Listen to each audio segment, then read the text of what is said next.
நெடுந்தீவு அருகே மீன்பிடித்துக் கொண்டிருந்த நாகை மீனவர்கள் 14 பேர் கைது செய்யப்பட்டதன் எதிரொலியாக இலங்கை சிறையில் உள்ள மீனவர்கள் மற்றும் படகுகளை விடுவிக்க உடனடி நடவடிக்கை எடுக்க வேண்டும் என்று வெளியுறவு அமைச்சருக்கு முதலமைச்சர் ஸ்டாலின் கடிதம் எழுதியிருக்கிறார். முக்கிய செய்தியாக பார்த்துக் கொண்டிருக்கிறோம். தூதரக நடவடிக்கைகள் மூலம் மீனவர்கள் மற்றும் படகுகளை மீட்க முதலமைச்சர் ஸ்டாலின் கடிதம் வாயிலாக வலியுறுத்தியிருக்கிறார்.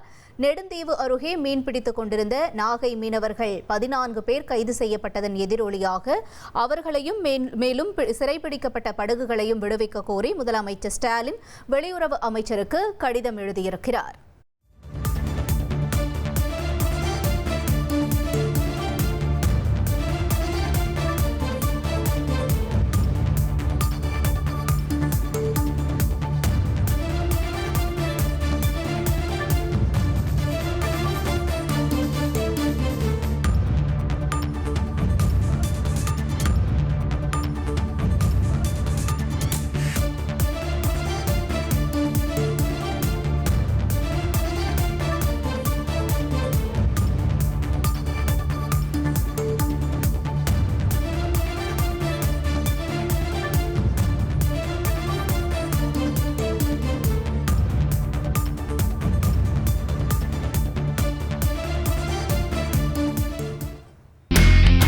இனி செல்லும் இடமெல்லாம் செய்தி.